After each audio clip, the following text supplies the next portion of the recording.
You're listening to the WBT Podcast with Micah Lodge. Listen to all of our podcasts at www.wbtpod.com. Stay informed. Let's get started.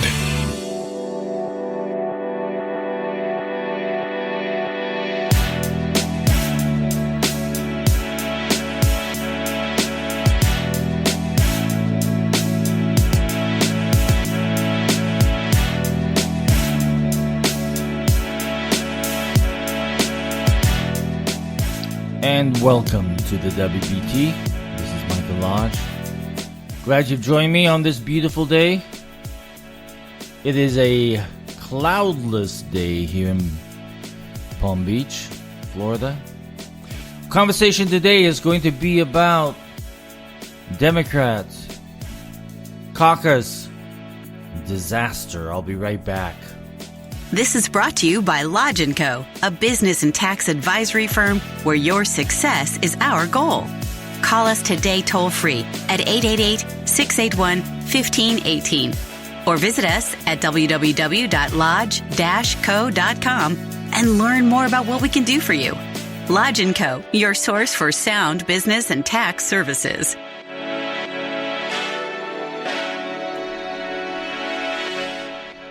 So last night I was driving back. I had to drive to Naples, Florida, which is on the west side of Florida. Palm Beach and West Palm Beach is on the east side, on the Atlantic Ocean, and Naples is over on the west side, in the Gulf area. So I had to drive over there to meet with clients, and I had a mediation and also had to meet with some people that night that needed marriage officiant, and I promised that I would do it for them. So we sat down and went over their wedding plans and what all goes through it. I've noticed my last 3 weddings that I have officiated at, they're older people. They're the people that one individual had been together. He and his fiance had been together for 34 years and decided to finally get married. Beautiful couple, wonderful couple. And then the day before that, they were in their upper age too, and they had been together for a year. And then last night, they're up in the upper ages too, like me.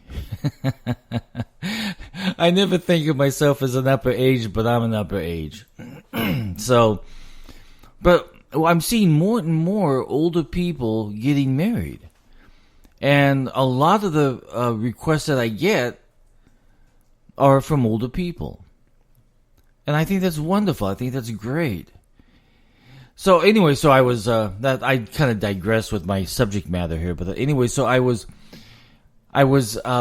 driving back from Naples, which is a 2.5-hour drive, listening to talk radio. And, of course, it was the Iowa Caucus last night with the Democrats, right? No results. Glitch, problems, technical issues. Had to count the ballots by hand. At least that's the story that's going on. We really don't know what's going on because not much communication is coming out of the Iowa Democratic Caucus. Now, I had to ask myself, oh my gosh, if they cannot run a simple caucus, how are they going to run the country? They just can't do it. And so all of the candidates, Biden and Sanders and Warren and all the other people that are running for president, all got out and said they all won last night. And they could say that because no one knows. I could have won. But the president did very well. Since he's the only Republican candidate, thousands of people showed up for his caucus. So he won. But the Democrats, who knows? We don't know where they stand because it was a complete debacle. And then there's also a suspicion, was it really a debacle, or are they trying to play a little game here in the Democratic Party? Try to play a little game to kind of push Sanders out to the side because they know Sanders just cannot win in America. He is a socialist. He has all of these freebie programs going on. And Warren also. But he's so far left that they know that America will never accept a socialist. Will never accept all of these free things that is going to cost Americans so much money. By the way, I want to listen, you guys who are young kids, and you are so happy that both Warren and Sanders have promised you to wipe out all of your student debt. Do you know what happens with student debt? Okay. I want you to go back. Some of you are so young, you probably don't even remember the great housing crisis that we had a few years back. Probably some of you were not even thought of then. Well, maybe you were. I don't know. Maybe you were babies. I'm not quite sure. I'm trying to picture you guys in my mind, and I just can't do it. So sorry about that. But anyway, back in the housing crisis, the government said, okay, you can forgive debt. And everybody was so happy. Oh, great. So they went to the banks and they tried to modify their loans and they tried to erase the debt and get debt forgiveness. But they didn't realize is under the Internal Revenue Code, anything that is forgiven, you have to pay taxes on it because that becomes income to you.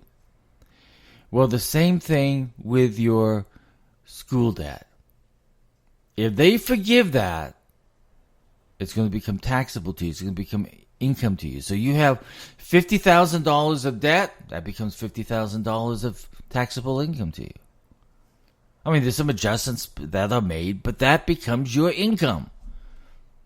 And you're going to get a tax statement from the bank that you were forgiven at, and it's going to be reported to the Internal Revenue Service, and it is going to become income to you that you're going to be taxed on. Nothing is free, I'm telling you. You think that all of that stuff is just going to be wiped away. No. The Internal Revenue Service and Uncle Sam, they want your money. They're going to get some money out of you somehow. It may be pennies on the dollars, but they're going to get some money out of you. So all of you that think that this is free, that they're going to wipe out all this debt, no. You're going to be taxed on it. It becomes income to you. And I pity you people who have hundreds of thousands of dollars in medical and in other type of debt that you have. So I want you to realize that debt under the tax code becomes income to you. It's not free. But they're not telling you that part of the equation. They're saying, we're going to wipe out all of your debt, and we're going to give it back to you as income, and it's going to be taxable as income. So I just had to throw that in there because people are missing that point. It happened when we had to erase all that debt on the mortgage, those bad, ugly, dirty mortgages that went bad, that had to be erased, that had to be forgiven. That debt became income. So shall educational debt. That is something that when they talk about free, it's not free. Not only do you have to pay for it because it's income now to you, but the American people have to pay that too because that was tax money that provided funding for that debt. So just take that into consideration. See, socialism runs in a different pack. They give you all these free things, but they fail to tell you, yeah, you're going to have to pay at least 50% taxes to be able to afford that. Not just the rich. It also comes down to you. So anyway, I digress. So now we have these individuals going on to, is it Vermont or which one is it going to? It's going to New Hampshire? I think it's going to New Hampshire. So they've all left. They all went zooming off to New Hampshire, all winners. It's this new philosophy that probably says, okay, you guys are a bunch of little leaguers. You all won, so you each get a trophy. Oh my gosh, Democrats. If you can't run your own caucus, let me tell you something, you cannot run the nation. You just can't do it. We just can't trust you with our tax money, and we can't trust you with handling very serious issues that affects Americans. So what's going to happen now? Well, we really don't know. We know that the Democrats are really nervous about Sanders getting too far ahead in the game. We know that they're not happy with with his philosophy of what he thinks America should be under a socialist regime. They're afraid of that. Now, I would think that they would also be afraid of Biden, but they're not. They want to push Biden through. Now, when I think of Biden, I think of this guy really is a legitimate impeachment president. Based upon what we know with he and his son. Collusion. Holding back money. It just goes on. We have an issue where that guy, Biden, is probably more susceptible to impeachment than any other person there. I forget who said the other day, it was from one of the Republican senators, who was already talking about impeachment of the Democratic president. It's already in the back of the Republicans' minds. Listen, it was done to their president. It was a sneaky, underhanded impeachment. Republicans took notes on how to do it really quickly. But let me tell you, if the Republicans do it, it is going to be an actual legitimate crime that will take him down. Take anybody down. So we have this real big issue. So Biden, to me, is a risk. Biden, to me, is a risk to the Democrats. Then you've got Warren, who is a loony bin, who promises everything to everybody, who still thinks she's Indian, I think. By the way, I've seen her dance on stage. We have a problem here for the Democrats. I feel sorry for the Democrats because they really have nobody. Then you've got the mayor who really has no experience. And let me tell you, to run this country, you have got to have experience and you have got to have had accomplishments. If you look at all of the Democratic candidates, none of them have accomplished anything. In the years that Sanders has been in the Senate, he has accomplished nothing. Zero. Same thing with Warren. Has accomplished nothing. Zero. Has been very anti-business. And then you have all the other individuals who have no experience running nothing. I think it's time to get away from thinking that in order to win, you've got to have political experience, but you have no business or real job experience. Government jobs are far different than being a real employee type of individual out there who knows what people have gone through, who have done the negotiations, who have built things, who have built companies, who have accomplished things in their communities. Those are the types of people that you need to look at. Don't look based upon if they're young or they're bright or if they're a woman or if they're black or yellow or purple or whatever. That's not what you should be looking at. What you should be looking at, just like when you hire somebody to work for you, you need to be looking at the individual and what have they done?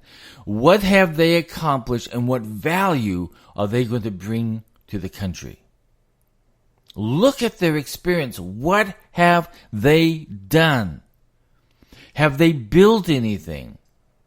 Do they have a success in the legislature? Have they written really good bills? Before they were a legislature, what did they do? What did they accomplish? Look at the overall individual instead of just the political party.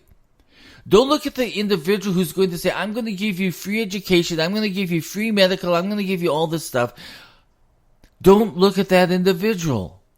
Because that individual has never done anything and he or she does not understand how to get things done or how to build something that is of quality. And that's what happened with the Obamacare.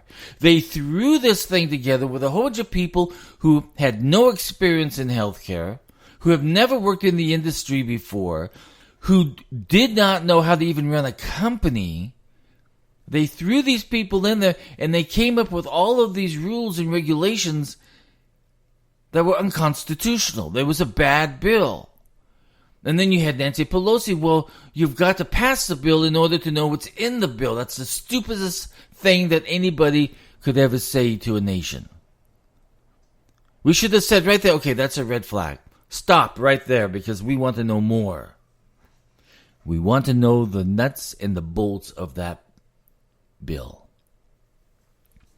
So when you're looking at these candidates, and the Democrats have a really bad field of candidates this year. They have no one that can lead. They have no one that can deal with complex issues internationally. They have no one that knows anything about budgets and how to trim budgets and how to look at the budget of where we actually need things at and use it. They have no idea about the economy. And they have no idea, especially Sanders, who stated this last week, he said, I don't know how much this is going to cost America. Listen, if you don't know how much it's going to cost, and if you can't tell me the details, I don't want you in that office. If you don't know how much it's going to cost me as an American, and how much is going to come out of my pocket to pay for everybody else, I don't want you even touching healthcare. I don't want you to even touch education. And by the way, it is time that education is not mandated from the federal government, but it is down at the local levels where they know what they can do with these young people. It should not be a federal thing. Because when the federal looks at it, they look at, okay, everybody's going to do it this way. However, they don't say, well, will this work in Arkansas the same way it will work in the state of Washington? Whether it's the educational levels from Texas to those up in Utah. They don't look at those kinds of things because one mandate on education does not fit all. Each state, each educational system is at a different level. If you look at the different levels that they publish every single year, everybody touts California as the best and the brightest. However, I believe it's like 43rd in the nation in education. Can you imagine? California, high tech. But the problem is that their educational system is low. They have a lot of problems in their schools in the state of California because they've got politics running rampant in the schools and the teachers can't teach. You've got individuals that English is not their first language, so it takes them longer to learn. So they have a lot of different... Those sets of problems are not what Vermont may have. So I believe that the education should not be so heavily geared at the federal level, but it needs to be pushed down to the state level where they know what is needed in their states. Now, the federal level can say, listen, we need to get our GPAs up to this point, and it should be up to the state to do that because the federal funds education to these various states. But there's got to be some points where you have to meet expectations. And that's not happening at the moment. Education is a big problem in California. It has run rampant. Educators there are paid very well. But they've got a lot of overhead on top of that. And they have a lot of misspending. So the state of California right now wants to do away with Prop 13, which lowered and held the property taxes on homes. State of California wants to get rid of that so property taxes can go up so that they can get more money for education. Now, what boggles my mind is that the state of California years ago, and I remember when this happened, they touted that they were going to do this lottery system, right? And all this lottery money was going to go to schools. Yeah, there were going to be some winners. But in no way did we think that the lottery winnings would get up to $300-500 million. Do you know that $300-500 million that it gets up to in those jackpots could do so much and the schools? But we never hear how much money from the lottery is actually going to the school system now. So now they want to jack up everybody's property taxes in order to pay for education. The problem is that the education system on the administrative side is high overheads that cost millions and millions and billions of dollars a year. It's very badly it's badly mismanaged. At one point in time, they had warehouses filled with desks and chairs and computers that were just sitting there. They were not even going out to any of the schools. So, when we talk about education, you guys who want all this free stuff, listen, there's a whole bunch of problems that needs to be taken care of before we even consider free education. Free education will never happen because we've got too many problems down below.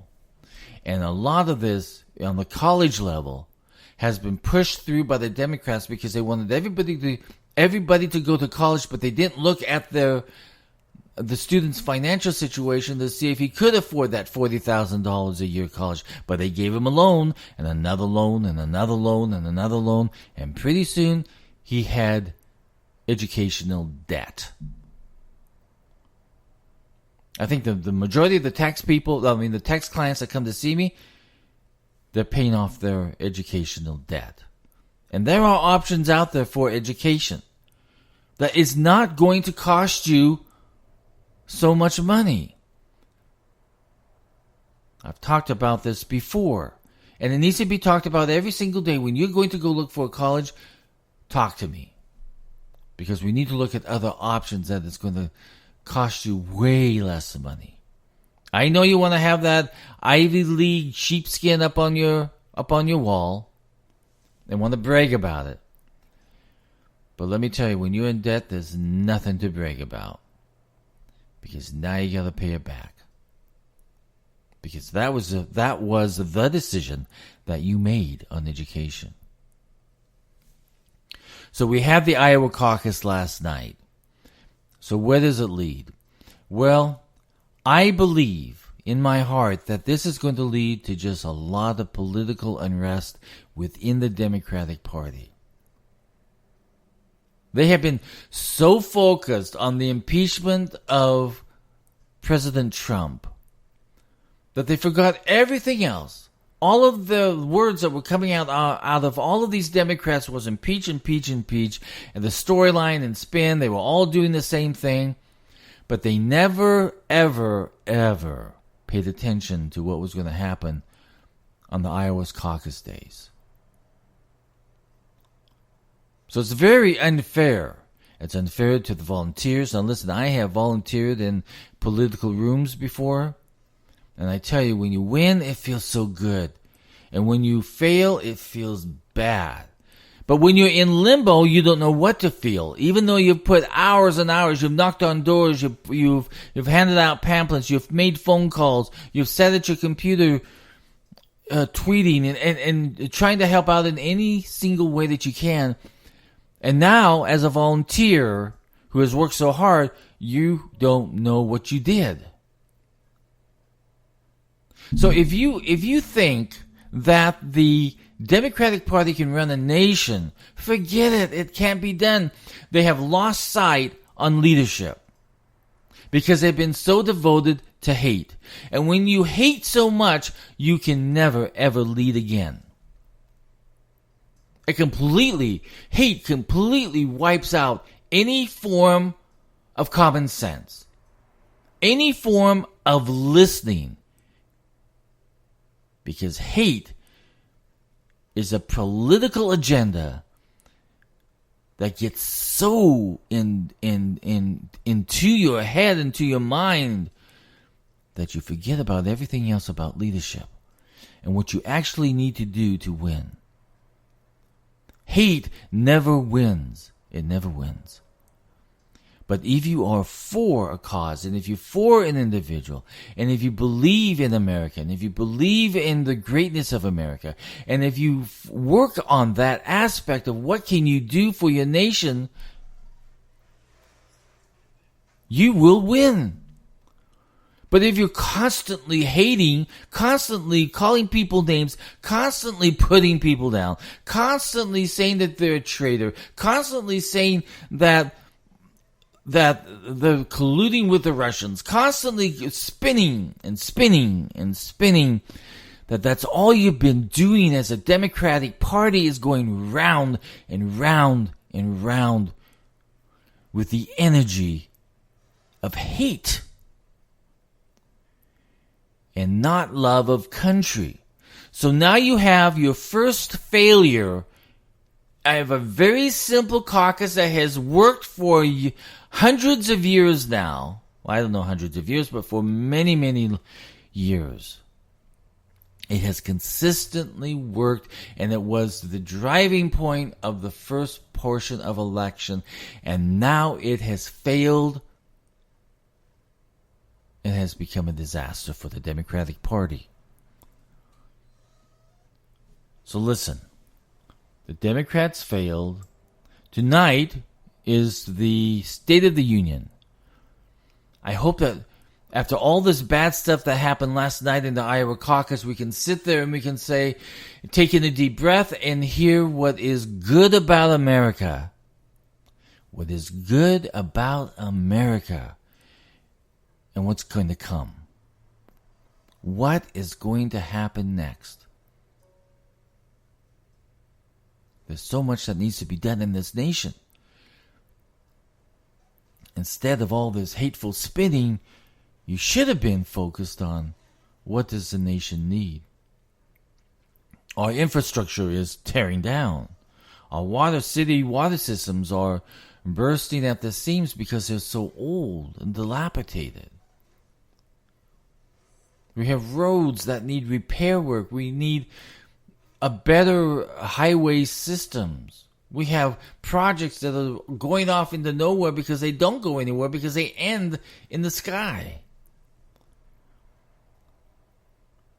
We have got to better put together an infrastructure system that is going to work for everyone. Forget about this hate because we've been doing it for so long now. For 3 straight years we've been hate. The only one that has been focusing on what needs to be done in America has been the president. Even though that the Democrats have been attacking him, trying to force him out of office, trying to link him with the Russians, link him with Ukraine, link him with, I don't know, men from Mars probably will come next from Adam Schiff. But the only one that has been focusing on this nation has been the president. And the Democrats have been doing nothing but hate. So Iowa failed. There's rumblings within the Democratic Party of how corrupt it has become within their own party. They can't recognize their own party. You've got socialists and leaning socialists trying to run the party. You've got anti-Americans pushing agendas through the United States Congress that should not even be thought of.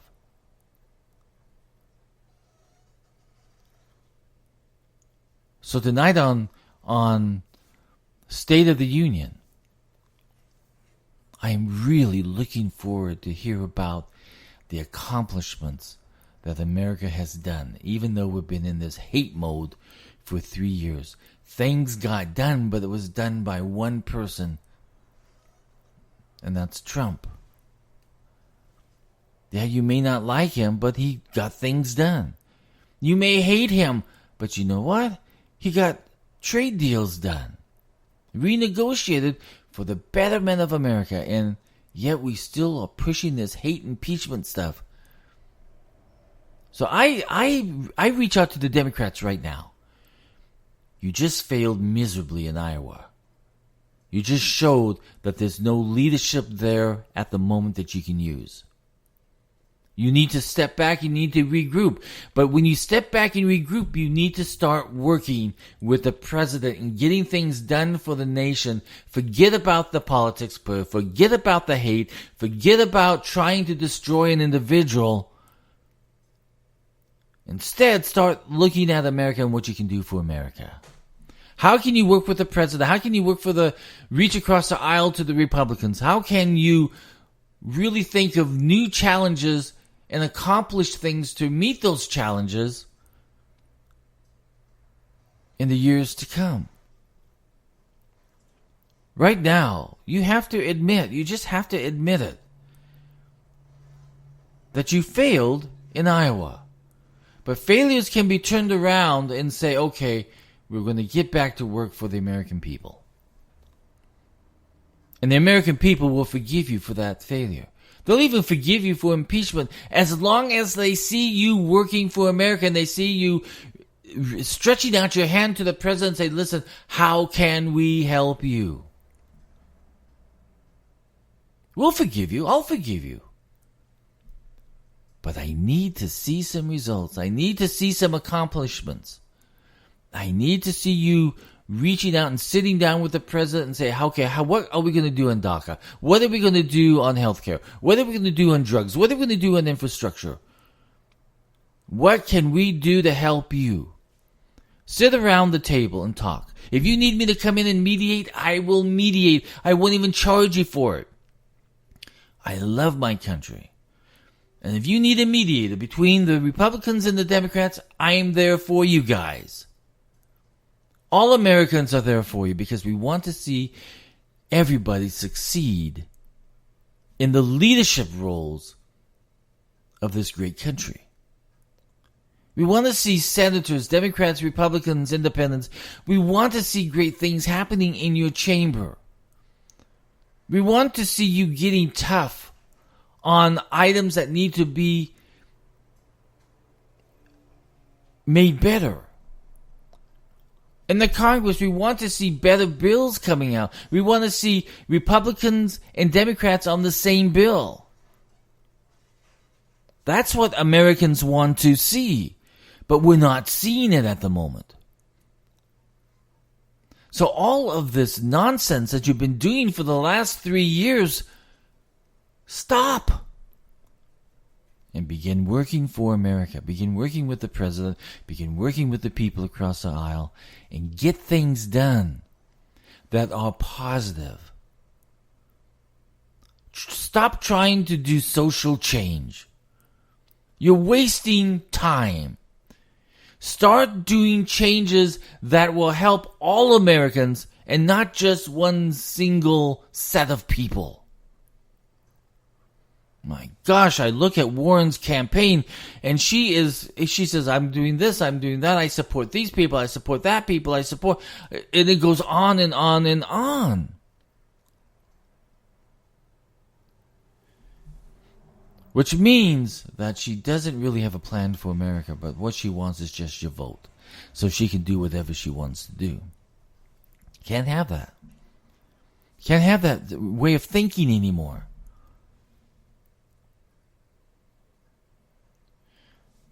So the Iowa caucus was a disaster for the Democrats. Turn it around and start working with the Republicans on the other side. Start working with the president. And we'll forgive you for this disaster. We'll forgive you. And if you do even greater things and start working with the president, we'll even forgive you for the impeachment. But if you keep pushing this impeachment and keep pushing this hate, we're not going to forgive you. We remember what you've said. We know what you've done.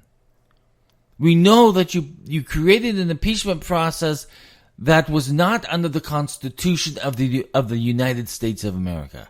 It was a political impeachment, not a constitutional one. We know that. Americans understand that. We've seen it. We've heard it. Will we forgive you? Only if you reach across the aisle to the president and to the Republicans and say, come on, let's work together, let's get things done. Put a 100-day goal together. The Republicans and the Democrats sit down together and put a 100-day goal of things that you want to get done in 100 days and get it done. I encourage the Republicans and the Democrats, come on, let's sit down and let's get it together. If you need me to come in to mediate, I will mediate it. But you need to get things done. Because the American people, they only forgive when you work for them and when you do great things for the American people. This has kind of been my State of the Union, huh? If you have any questions, send me a text at 818-252-5682. 818-252-5682. Send me a text. This is Mike Lodge. I'll talk with you very soon. Everybody listen to the State of the Union tonight. Take notes. Pray for the President. Pray for Congress and the Senate. Let's get things done. America is a great country, and it can become greater. Talk with you soon. Bye-bye. Thank you for listening to the WBT with Michael Lodge. Join us again tomorrow as we explore more about business and taxes. Follow us on iHeartRadio and go to our podcast website at www.wbtpod.com and listen to all of our podcasts and read our blogs.